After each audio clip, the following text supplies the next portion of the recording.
welcome to another video from aplaintruth.info. What I want to do today is a fairly short video explaining how and why Columbia, Washington, D.C., the District of Columbia, got its name and what it's a district of. Here we see a famous picture from John Gast in 1872 of Columbia in the Manifest Destiny Westward movement across from the east to the United States, where they had to kill off all the Indians and the buffaloes so the white man could have his land. Now, Washington, D.C. was founded in 1871 by the Organic Act of Congress, and this is their emblem or symbol, District of Columbia. Note the shining hill over the Capitol in the background, the women lower than the man, and the District of Columbia in the background. Here is the original D.C. flag, 3 stars and 2 bars. And here is the current District of Columbia flag, which District of Columbia is run by the federal government. We also see in some of the churches in the District of Columbia using the 3-star and 2-bar stripe motif.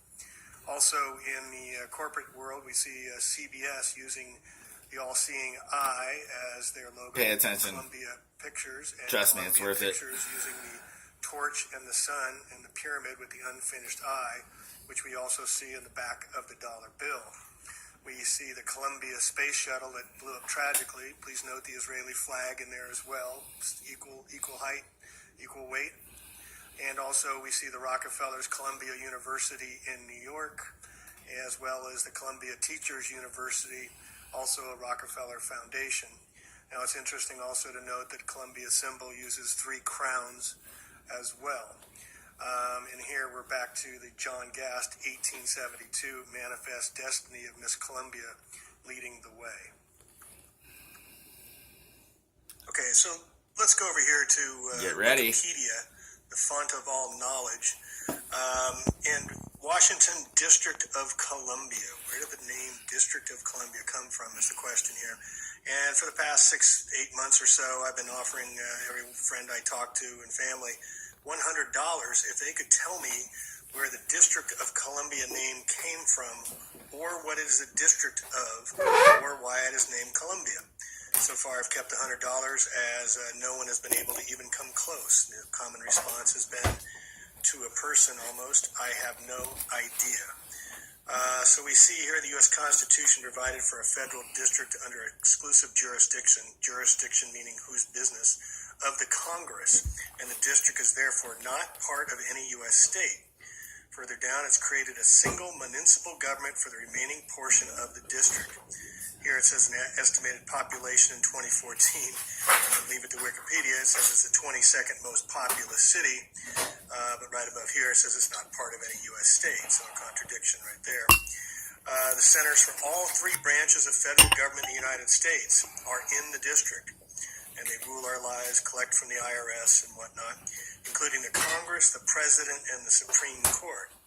Now, if the Congress is the only one overseeing, and they are in the District of Columbia in Washington, that means they're not a part of the United States of America, small, big U, small N-I-T-E-D, United States, and I'll get into that in a minute.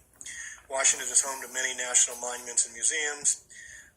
City hosts 176 foreign embassies, as well as headquarters of many international organizations, trade unions, nonprofit organizations, lobbying groups, and professional associations.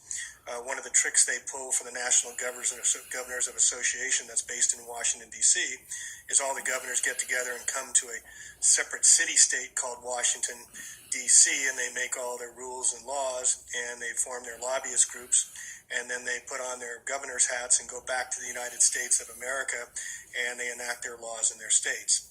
We'll get into that at another time. All right, so I want to click over here and give you how District of Columbia, Washington got its name. But first, let's talk about what the Act provided. This was the Organic Act of 1871, an act to provide a government for the District of Columbia. An act to provide a government for the District of Columbia, also known as the Act of 1871. It means that Congress, under no constitutional authority to do so, created a separate form of government for the District of Columbia, which is a 10-square-mile parcel of land, its own city-state. It has its own police force, its own mayor, It has its own tax. It isn't taxed, but it has its own constitution that we'll get into at another time. But basically, it's not beholden to any other city-state, just like the City of London and just like the Vatican. Those are the trilateral city-states that rule all. Why would they do that? Let's look at the circumstances. Well, in 1871, it was a vulnerable time in America. Our nation was essentially bankrupt, weakened, and depleted after the aftermath of the Civil War. Civil War was nothing more than a calculated front for some fancy footwork by corporate backroom players. The Congress realized our country was in dire financial straits, so they cut a deal with the bankers. The Rothschilds of London were dipping their fingers in the pie, incurring debt to bankers. They ain't dipping their fingers in, man. Will not do anything unless it's They're barely entirely in letting their us best stick a interest to pinky do in so. now.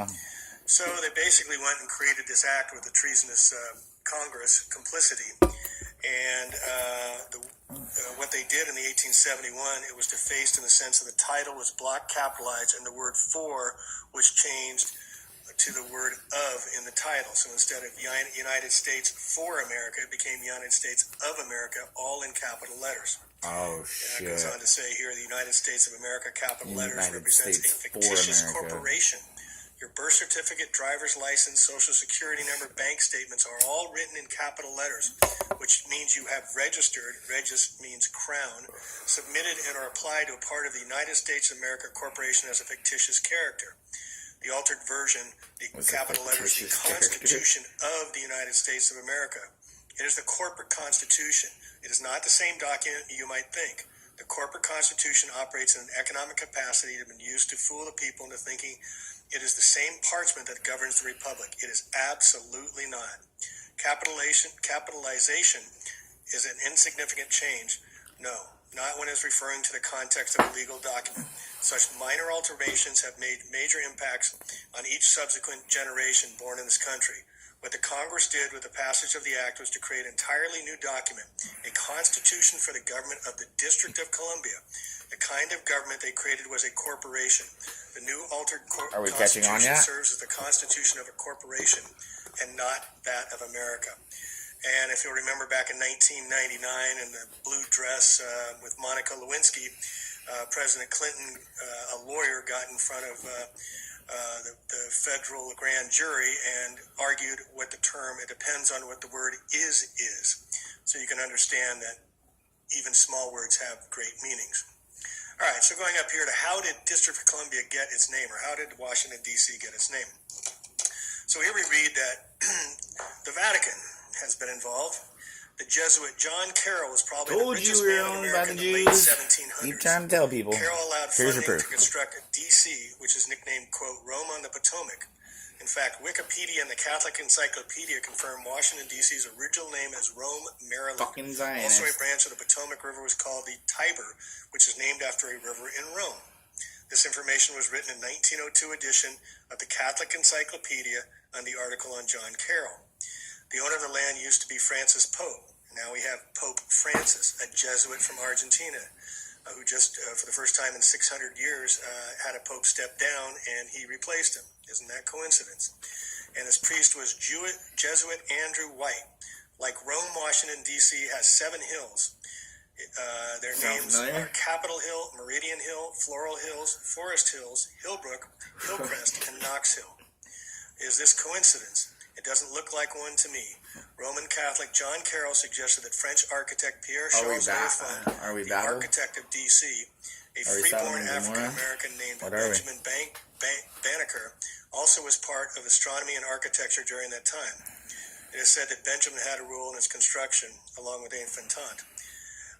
It's a fact that Roman Catholic Charles Carroll was a signer of the Declaration of Independence. The Carroll family, who were run by the Pope, plus the Jesuits of Rome, the apple of God's eye. Key in the American Revolution. In fact, George Washington helped in his Masonic attire, laid the cornerstone to the Capitol building. John Carroll founded Georgetown University in 1789. Daniel Carroll owned land in D.C. Roman Catholic Pierre L'Enfant was a part of the creation of Washington, D.C. as well. Roman Catholic Constantino Brumidi was the hired painter of occult pictures in the Capitol dome. So let's go over to here, and this is a wonderful website that we'll get into a lot more in another time. but where did the name Columbia come from?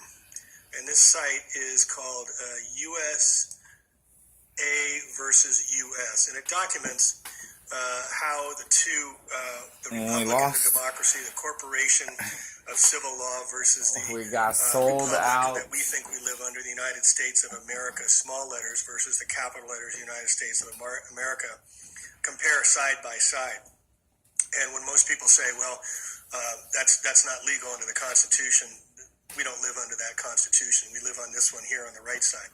So Columbia is a name for goddess of the creation, war, and destruction, more known as the goddess of death and pain. Wonderful. She is derived from the imagery of the Semiramis, wife of Nimrod and queen of Babylon, back in the Egyptian days.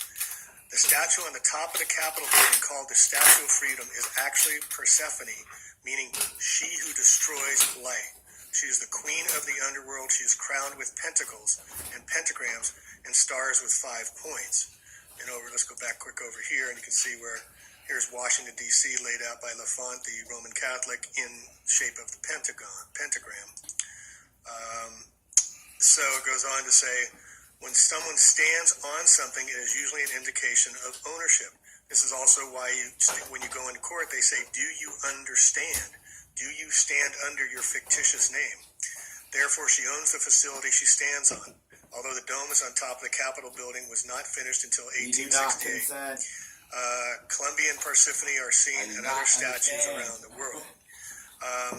And also it goes on to say that the District of Columbia is run by Gnostic priesthoods of the undisclosed mystery Babylon under Masonic rule. Some of the Masonic symbolism laid out on the district streets. The obelisk, which is also in the city-state of City of London, and also an obelisk in the center of the Vatican in Rome. Again, Egyptians, they actually brought these obelisks, except for the Washington, D.C. one, over from Egypt. Now, going down a little further, we see that the Gnostic priesthood includes the Illuminati, Skull and Bones Society, which John Kerry and the Bushes are members of, Knights of Malta, Knights of Columbus, all fucking joke. All the secret societies, and then the ones who cares? We're just Goyim. Down here, we see the Secret Society of Cecil Rhodes, that's the Rhodes Scholar, Chatham House Crowd, Commonwealth Roman Nations, the Royal Gentiles. Institute of International Affairs, the Trilateral Commission, which is run by the Rockefellers, the Bilderberg Group, the Council of Foreign Relations, the Clintons, and many, many presidents have belonged to, and the magistrates and bar attorneys. So you have to be a member of this group. The bar attorney, bar actually stands for British Accredited Registry, and is a corporation based in the city of London and chartered in Puerto Rico. And we'll get into that at another time. But I just want to keep on this District of Columbia thing. So corporate officers, by this act, we can see that it was created to make a corporation, again, United States capital letters versus small capital letters over here. We can see it started with old school, what we thought we had, the Declaration of Independence, Articles of Confederation, Constitution, which were taught in school. But that was changed in 1871 with the Treasonous Congress. They don't teach you that, do they? We had the Gettysburg Act in 1864. Didn't teach you that in school, mate. Declaring emergency war powers under the Reconstruction Act. So this was increase in martial law, and some argue we've never been in martial law. In fact, since 1933, and martial law was declared then. So we see a corporation with the legislature was established with all apparatus of a district government created by Legislative Act in 1871. Corporate officers. This is what you do when you have a corporation. You form corporate officers. By the Act of June 11th, 1878, it provided that the commissioners therein provided should be deemed and taken as officers of such corporation. The United States is the District of Columbia Incorporated. The United States government is a foreign corporation with respect to a state. And here in the United States Code, Title 28, Section 3200 definitions, it states the following. Small caps United States means federal corporation. So they poured over the small United States, which we all think we belong to, and made it into a federal corporation. And then just to hit home the point of the name District of Columbia, let's go over here to what the name means under entomology. Entomology is the root words, where words come from originally. Now we see under Columbia, the poetic name for United States of America is earlier. The poetic name for the United States of America, comma, earlier for British colonies there. So they were calling it Columbia way back in the 1730s. Also the nation's female personification. And then it goes on to read, the next one is Columbine. Remember Columbine School that had the shootings? This is from 1300, so this is probably the oldest root of French Columbine, or directly from medieval Latin Columbina. And over here we see the more truth you find, the more you'll come to see that. Columba meaning dove. The inverted flower supposedly resembles a cluster of 5 doves. What is that about? So let's look at district. And when you say district, like District of Attorney, a district is a member of something greater. So the District of Columbia is a member of something greater than itself. So here we see district is territory under jurisdiction, whose business of a lord or officer. From medieval Latin, districtus, restraining of offender's jurisdiction.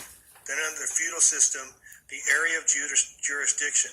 Noun use of past particle of Latin distringere means to hinder and detain. See distress. So to hinder, detain, and distress a dove. What the heck does that mean? What we're in? Let's go back here and look at Persephone again, as she sits on top of the Capitol building. And she was a goddess, queen of the underworld, wife of the god Hades. She was also the goddess of spring. We're ran by Satanists, who was people. worshipped alongside her mother, Demeter. And we go over here, back to the Roman days, since they did help name Washington, D.C. All right, so here we see the dove's symbolism in Christian faith, staying on this Rome theme that apparently had a big hand in naming Washington, D.C. or Little Rome. We read that the dove, as a symbol, predates Christianity, standing in for Mother Goddess, in the ancient Near East, and representing God's hovering spirit in the Babylonian Talmud. The Babylonian Talmud refers to back in the Egyptian days. And what is the Talmud? But it is the instruction learning from a root to teach or study, is a central text of the Rabbinic Judaism. It is also traditionally referred to as Shas, a Hebrew abbreviation of Shisha Sederim, the 6 orders. I'm sure I mispronounced that. And here we go over to the Talmud, some quotes from the Talmud, which I think you'll find fairly interesting. We scroll down and we read that to communicate anything to a goy is someone who is non-Jewish, rabbinic Jewish, about our religious relations would be equal to killing of all Jews. For as the goyim knew what we teach about them, they would kill us openly. Exactly. When a Jew has a Gentile in his clutches, another Jew may go to the same Gentile, lend him money, and in turn deceive him, so that the Gentile shall be ruined. For the property of a Gentile, according to our law, belongs to no one, and for the first Jew that passes has full right to seize it. And this one should knock your socks off. Happy will be the lost of Israel, whom the Holy One, blessed be He, is chosen amongst the Goyim, of whom the Scriptures say, quote, their work is but vanity. It is an illusion at which we must laugh. They will all perish when God visits them in His wrath, end quote. At the moment when the Holy One, blessed be He, will exterminate all the Goyim of the world, Israel alone will subsist, even as it is written. Quote, the Lord alone will appear great on that day. So what I want to bring your attention to and close with is Manifest Destiny. And here we see again Columbia and American Progress printed by 1872. And note here's the stand-in for the goddess, Columbia, representing the dove or representing Mother Goddess, floating over the westward movement of the settlers coming across, the white man taking out the native Indians, taking out the buffaloes. American Progress painting here Columbia is a personification of the United States, leads civilization westward with American settlers. She brings the light from the east into the darkness of the west. stringing telephone wires. She sweeps west. She holds a school book as well, not a Bible. The different stages of economic activity of the pioneers are highlighted, and especially the evolving forms of transportation. And the east goes to the west, the sun sets in the east. Manifest Destiny. No, backwards. Wikipedia. Everything's backwards, 19th people. century. This painting came out, as I said, 1 year after the Organic Act of 1871 by the Treasonous Congress that created the Corporation of the United States, of which President Obama is head of the corporation. That takes all our tax money and runs the show. Was a widely held belief in the United States that American settlers were destined to expand throughout the continent. Widely held belief. Not by the African-American slaves, I'm sure it wasn't. The special virtues of the American people and their institutions, America's mission to redeem and remake the West in the image of an agrarian America, an irresistible destiny to accomplish this essential duty. Historian Frederick Merck says the concept was born out of, quote, a sense of mission to redeem the old world by high example, generated by the potentialities of a new earth for building a new heaven. So one could even argue that their long-term plans are being implemented to create a new Jerusalem. So I'm ending here, and I'll include this wonderful website that somebody anonymous created, comparing the two governments, the one that was created in 1776 and the one that was usurped that in 1871, creating the corporation in the District of Columbia. And I'm going to close with this quote here. And it goes like this. A democracy cannot exist as a permanent form of government. It can only exist until the voters discover that they can vote themselves generous gifts from the public treasury. From that moment on, the majority always votes for the candidates promising the most benefits from the public treasury, with the result that a democracy always collapses over loose fiscal policy. We're currently $18 trillion in debt. Always followed by a dictatorship. That's coming next. Yep. The average age of the world's greatest civilizations from the beginning of history has been about 200 years. We're right about 244 years. During those 200 years, these nations always progress through the following sequence. See if you can identify where we are. From bondage to spiritual faith, from spiritual faith to great courage, from courage to liberty, from liberty to abundance, from abundance to selfishness, from selfishness to complacency, from complacency to apathy, from apathy to dependency, and then from dependency back again to bondage. Full circle, baby. Scottish history professor, University of Edinburgh, Sir Alexander Fraser. Ready for bondage, people?